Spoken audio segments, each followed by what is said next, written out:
지금 우리가 살고 있는 세상은 이전에 우리 부모 세대 또 그 이전에 우리 할아버지 할머니 세대가 살던 것과는 비교도 할 수 없이 모든 것이 풍부하고 풍성하고 정말 풍요로운 그런 시대입니다. 그런데 사람들의 마음, 사람들의 생각, 사람들의 사랑은 점점 더 사라져 풍요 속 빈곤으로 가득 찬 세상이 되었습니다. 우리만 그런 것이 아니라 오늘 본문에 보면 요셉이 살던 시대의 사람들은 경제적으로도 물질적으로도 사회적으로 생활적으로도 너무 많이 힘들었던 시대입니다. 55절 보면 이렇게 말합니다. 애굽 온 땅이 굶주림에, 애굽 온 땅이 굶주림에 백성이 바로에게 부르짖었다. 56절에 보니까 온 지면에 기근이 있었다. 온 지면에 기근이,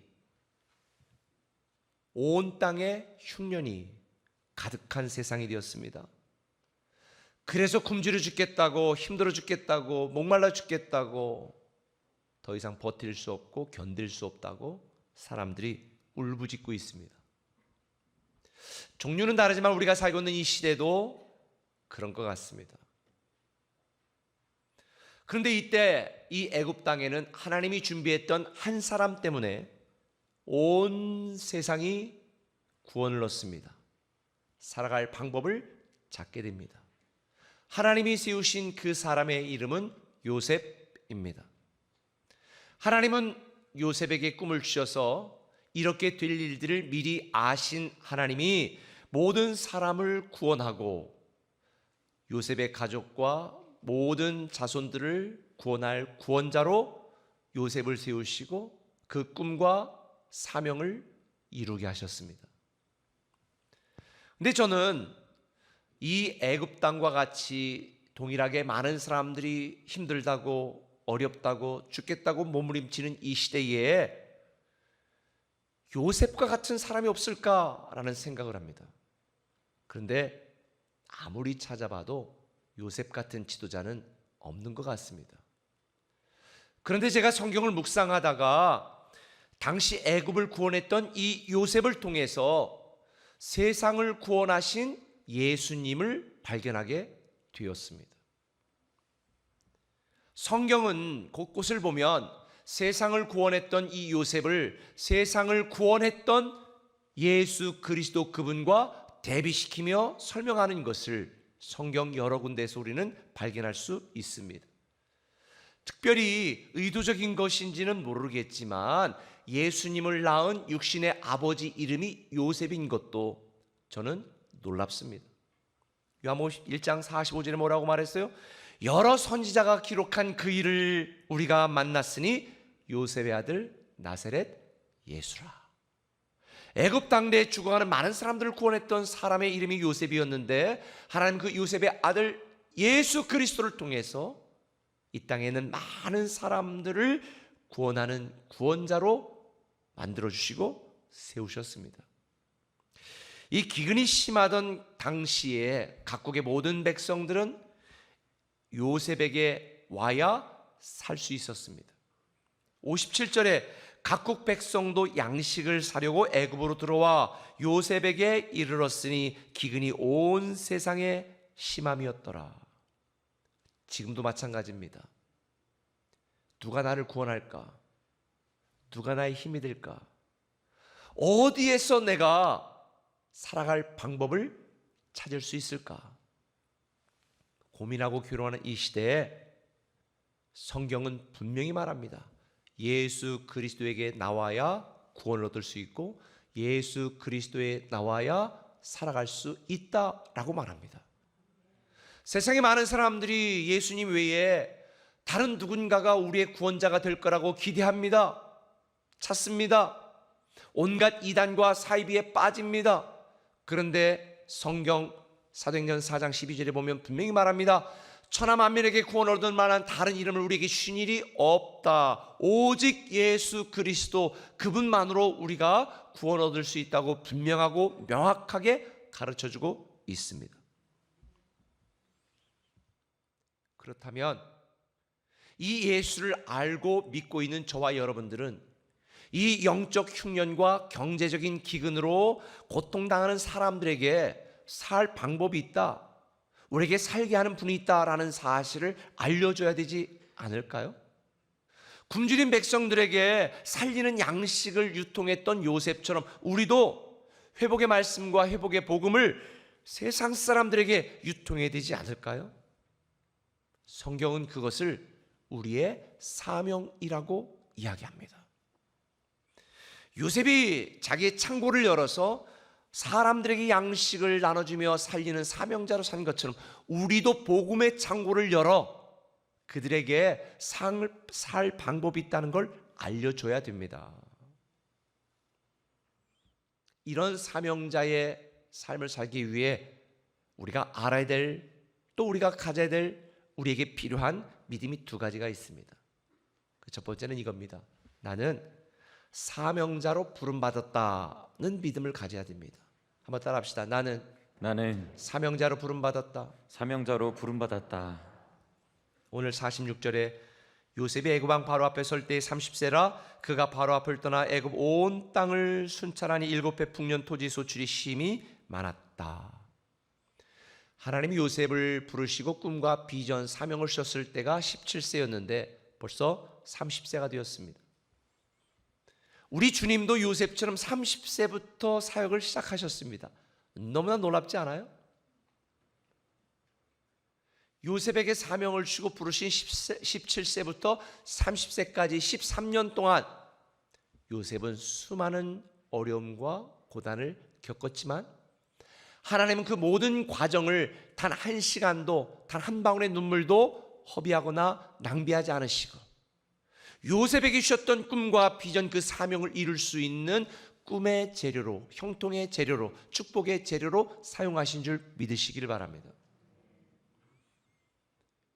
요셉은 23년 동안 형들에게 버림받았던 배신감, 노예로 전락해버린 자신의 초라함, 그리고 누명으로 옥에 갇혔던 자신의 억울함, 그리고 그곳에서 믿었던 사람에게 잊힌 채 2년을 보냈던 이 막막함을 하나님은 요셉에게 주셨던 꿈과 사명을 이루는 과정으로 만드셨습니다. 요셉은 이런 여러 과정들을 통해서 자신이 이 하나님의 뜻과 계획을 이루고 이 흉년을 미리 대비하도록 부름받은, 사람을 살리는 사명자로 부름받았다는 사실을 인식하고 인지하고 깨닫게 된 거죠. 그래서 풍년이 든 기간 동안에 수학계 저장하고 보관하는 이 사명자의 역할을 잘 감당하고 있습니다. 48절 한번 읽어볼까요? 시작. 요셉이 애굽 땅에 있는 그 7년 곡물을 거두어 각 성에 저장하되 각 성읍 주위의 밭의 곡물을 그 성읍 중에 쌓아두매 쌓아둔 곡식이 바다모래같이 심이 많아 세기를 그쳤으니 그 수가 한이 없음이었더라. 만일 요셉이 이 기간 동안 자신에게 맡겨진 사명을 잊어버리고 하나님이 자기를 왜 총리가 되어서 이 일을 하게 하셨는지를 망각하고 자기가 지금 현재 갖고 있는 애굽의 총리직을 과시하거나 갑자기 생긴 이 부귀영화와 달라진 지위를 누리는 일에만 몰두했다면 어떻게 되었을까요? 아니, 사명과 전혀 관계없는 자기 자신의 일신의 영달과 유익만을 위해 살아갔다면 어떻게 되었을까요? 하나님께 버림받았던지 망했을 것입니다. 여기에 굉장히 중요한 교훈이 있습니다. 하나님은 저와 여러분들에게 은혜를 베푸셔서 살게 하셨습니다. 그리고 이 살 수 있는 방법과 길을 누군가에게 알려주라고 우리를 사명자로 부르셨는데 우리는 우리에게 주신 이 모든 것들을 내가 누리고 내가 즐기는 데만 사용하고 있다면 우리는 실수하고 있는 것입니다. 구약의 삼손이 그랬습니다.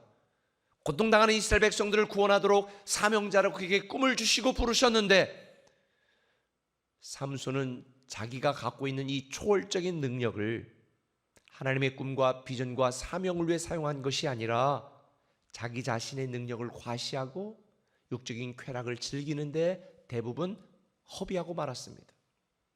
그 결과로 더 오랫동안 더 많이 더 놀랍게 쓰임받을 수 있었던 그의 인생이 두 눈이 빠진 채 마지막에 신전에 모인 사람들과 함께 죽는 것으로 그의 인생은 끝마치고 말았습니다.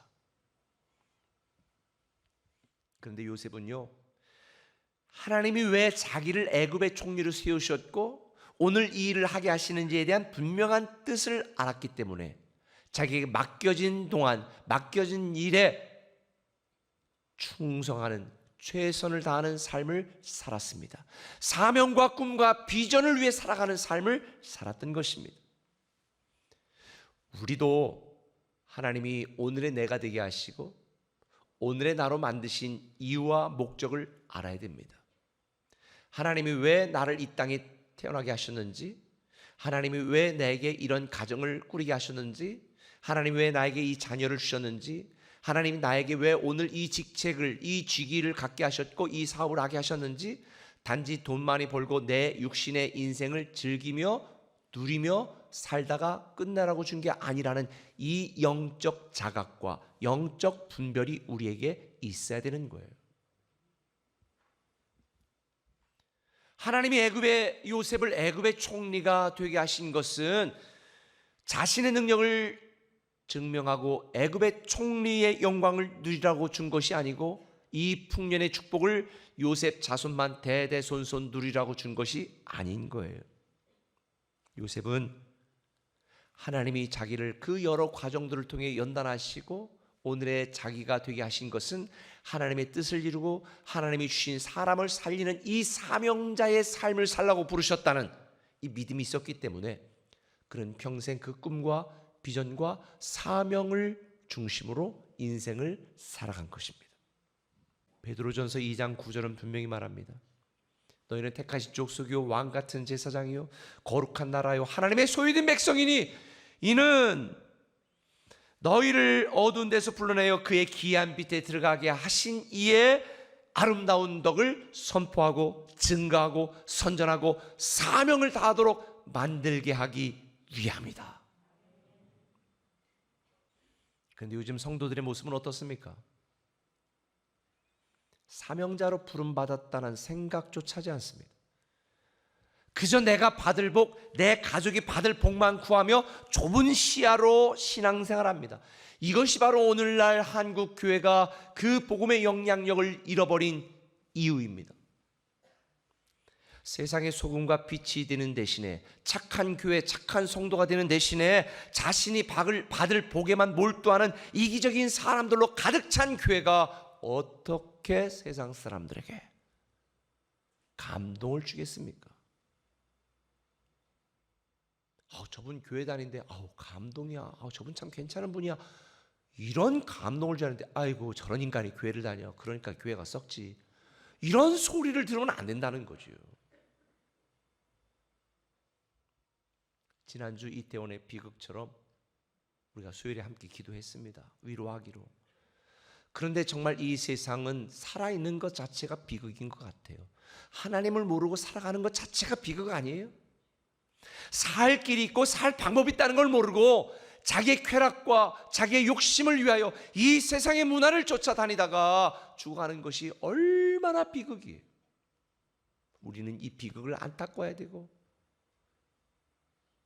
그들을 위해서 기도해야 되고 그들에게 복음을 전하는 사명자로 살아야 되는 것입니다. 나만 예수 그리스도를 알고 복을 누리는 나만 복을 받는 자가 아니라 이 복을 유통하는 복의 근원이 되는 사명자가 저와 여러분이에요. 그저 우리가 교회 다니면서 나만 복 받는 게 아니라 나 때문에 다른 사람도 복을 받는다, 뭔가 복이 확장되어지는, 전 이걸 말하는 게 아니에요. 여러분이 잘 되는 것, 성공하는 것도 사명이고 그 복을 다른 사람들에게 유통하는 것, 무엇보다도 가장 큰 복이 뭔지 아세요? 예수 그리스도를 알고 믿는 이 복을 다른 사람에게 유통하고 알리고 증거하는 것, 이것이 바로 우리의 사명이다. 분당 우리 교회 이찬수 목사가 아이덴티티라는 책을 썼는데요, 그 책에 이런 좋은 글이 있어 소개해 드립니다. 우리는 은혜로 구원을 받은 순간부터 하나님의 부르심을 받은 사명자란 사실을 인식해야 한다. 그래서 감옥에 있거나 편안한 집에 있거나 부유하게 살거나 가난하게 살거나 그 환경에 초점을 맞추는 것이 아니라 어떤 상황에서라도 그 안에서 우리에게 주어진 사명이 있다는데 초점이 맞춰져야 된다. 사명 중심의 인생을 살아야 된다고 강조하는 거죠. 이제 내가 누구인지 알아야 됩니다. 나는 택하신 족속이고 왕같은 제사장이며 복의 근원으로 사명을 받은 위대한 사명자라고 하는 셀프 아이덴티티, 스피리추얼 아이덴티티, 우리 영적 정체성을 여러분 모두가 깨닫기를 예수님의 이름으로 부탁을 드립니다. 그리고 우리의 인생을 다 마쳤을 때 내가 달려갈 길과 주 예수께 받은 사명, 곧 하나님의 은혜 복음 증거하는 일을 마치려 하면은 나의 생명조차 조금도 귀한 것으로 여기지 않노라. 이 고백이 저와 여러분의 고백이 되기를 예수님의 이름으로 축원합니다. 한 걸음 더 나가서 나는 사명자로 살아야 된다는 믿음을 가져야 됩니다. 나는 사명자로 살아야 한다는 믿음이 있어야 된다는 거죠. 내가 사명자로 부름받았다라는 믿음에서 그치면 안 돼요. 사명자로 부름받았으면 사명자로 살아야 된다는 믿음으로 살아내야 되는 것입니다. 우리 교회에서 강조하는 것처럼 삶이 돼야 되는 거죠. 오늘 본문 55절 보면 이렇게 되어 있습니다. 같이 읽습니다. 애굽 온 땅이 굶주림에 백성이 바로에게 부르짖어 양식을 구하는지라. 바로가 애굽 모든 백성에게 이르되 요셉에게 가서 그가 너희가 이르는 대로 하라 하니라. 굶주린 백성들이 살 수 있는 방법은 누구에게 나가야 돼요? 요셉에게 나가야만 가능했습니다. 자기에게 나오는 사람들에게 요셉은 어떻게 했습니까? 56절에 온 지면에 기근이 있으니 요셉이 모든 창고를 열고 애굽 백성에게 팔았다. 요셉은 창고를 열어서 자기에게 나오는 모든 각국 백성들에게 양식을 팔았습니다. 사람을 살리는 사명자의 삶을 시작한 것입니다. 지금 우리가 살고 있는 세상은 대흉년, 대기근입니다. 예수 앞에 나와야 삽니다. 그런데 우리가 값을 지불할 능력이 없잖아요. 그래서 성경은 말하는 거예요. 누구든지 내게 오라, 값 없이 너에게 주겠다는 거예요. 이게 은혜예요.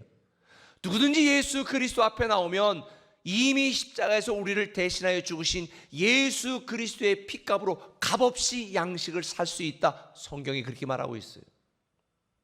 구약의 요셉 시대는 양식의 값을 지불해야, 율법을 지켜야 구원을 얻을 수 있었습니다.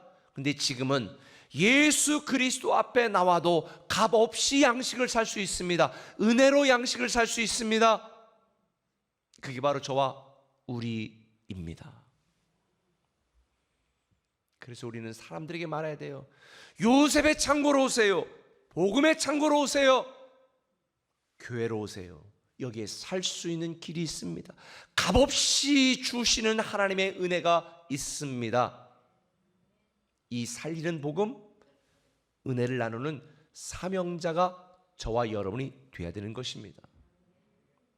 특별히 제가 본문에서 주목했던 말씀이 있습니다. 55절 보면 이렇게 되어 있습니다. 요셉에게 가서 그가 너에게 이르는 대로 하라. 바로가 말하는 거예요. 너희들이 요셉에게 가서 그가 이르는 대로 하라. 제가 이 말씀을 딱 붙들면서 어떻게 내 마음하고 이렇게 똑같을까? 가서 너에게 이르는 대로 하라는 거예요. 여러분, 많은 사람이 인생의 흉년으로 힘들어합니다. 사랑의 기근으로 괴로워합니다.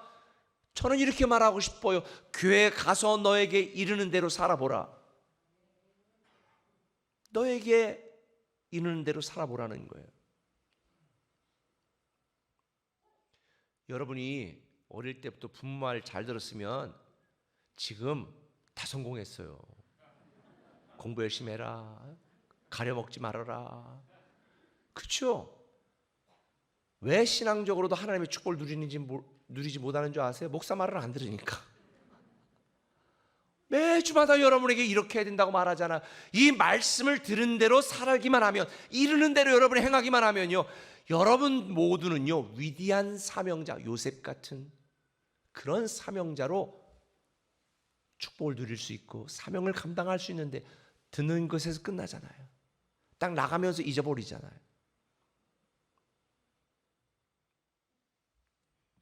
예수께 나오는 자만 되는 것이 아니라 주님이 우리에게 이르는 말을 들어야 됩니다. 복음을 듣는 것에 머무는 것이 아니라 복음으로 사는 삶을 살아가야 되는 거예요. 그런데 오늘날 교회는 하나님의 복을 받은 사람이 많을지는 몰라도 하나님이 주신 복을 다른 사람들에게 흘려보내는 이런 사명자는 너무 적습니다. 저는 우리 꿈에게 모든 성도들이 사람들을 살리는 사명자로 살아가기를 예수님의 이름으로 부탁을 드립니다. 사도행전 9장에 보면 도르가 일명 다비다라고 하는 여인의 이야기가 소개됩니다. 이 도르가라고 하는 여인은 요빠라는 지역에 살고 있었습니다. 그런데 이 도르가는 사랑과 선행으로 굉장히 살아갔던 정말 많은 사람들에게 존경받는 성도였습니다. 이랬던 그녀가 병들어 죽게 되었습니다. 그러자 성도들은 마침 가까운 곳에 머물고 있었던 베드로에게 찾아와 신방하고 기도해 주기를 요청을 했습니다. 그런데 베드로가 도착하기 전에 이 도르가는 그만 죽고 말았습니다. 이미 베드로가 왔을 때는 이 요빠에 사는 수많은 과부들이 와서 생전에 도르가가 자기들에게 만들어줬던 옷, 겉옷과 속옷들을 다 펼쳐 보이면서 슬피 울고 있는 장면이 소개됩니다. 저는 이 장면을 그냥 지나가지 않았고요, 가슴이 뭉클했습니다. 그동안 하나님의 사람 도르가는 믿는 사람, 믿지 않는 사람 할 것 없이 가리지 않고 하나님의 사랑을 실천하며 어려운 사람들을 섬기며 돌보는 삶을 살았습니다. 이런 사랑을 유통하는 사명자로 살았던 이 도르가의 삶은 요빠에는 온 지역 사람들을 감동시켰습니다. 저는 우리 꿈의 교회 성도들이 이런 삶을 살기를 소망합니다. 그런데 이렇게 도르가가 이웃을 사랑하는 삶을 살자 하나님은 이 도르가의 죽음을 통하여 요빠에 있는 많은 사람들의 마음을 돌이키셨습니다. 여기서 끝난 게 아닙니다. 도르가가 얼마나 대단한 삶을 살았는지 회상하는 데서 끝난 것이 아니라 하나님이 베드로를 통하여 성령의 능력으로 죽은 도르가를 다시 살아나게 하셨습니다. 사람들의 슬픔을 요빠 지역의 기쁨으로 바꾸셨고, 이 도르가의 다시 살아남이 온 지역에게 복음을 증가하고 전하는 기적의 통로로 사용이 된 것입니다. 말씀 맺을게요. 오늘 본문을 보니까 51절 52절에 요셉은 풍년의 때에 아들 둘을 낳습니다. 같이 읽어볼까요? 시작. 요셉이 그의 장남의 이름을 므낫세라 하였으니 하나님이 내게 내 모든 고난과 내 아버지의 온 집 일을 잊어버리게 하셨다 하며, 차남의 이름을 에브라임이라 하였으니 하나님이 나를 내가 수고한 땅에서 번성하게 하셨다 함이었더라. 첫 아들 이름은 므낫세였는데요, 그 뜻은 잊게 함이라는 뜻이에요. 잊게 함. 하나님은 요셉이 그동안 겪었던 모든 서러움, 배신감, 억울함, 괴로움, 답답함, 상처, 분노를 다 잊게 하신 거예요. 뭐로? 사명자의 기쁨으로. 둘째 아들 이름은 에브라임입니다. 직역하면 두 배의 과일이라는 뜻이 있는데 이 말의 뜻은 뭐냐? 하나님이 번성케 하셨다는 거죠. 하나님은 요셉의 모든 과거의 아픔을 잊게 하시고 그의 미래는 번성케 하셨습니다. 우리도 마찬가지예요. 사명자로 부름받았다는 믿음으로 이 사명자의 삶을 살아간다면 하나님은 현재 우리의 고난과 수고를 잊을 만큼 번성케 하시고 의미 있고 축복된 삶을 살게 하신다는 거예요. 여러분들 중에 지금 풍년의 때를 살고 있는 분들이 있을지 몰라요. 풍년의 때를 살고 계시다면 절대 낭비하지 마시고 사명자로 살아가시길 바랍니다. 혹 여러분들 중에 지금 나는 견디기 힘들다, 버티기 힘들 만큼 흉년의 때를 맞이하고 있다. 네, 포기하지 마세요. 잘 될 거예요. 사명자의 삶을 살아가시길 바랍니다.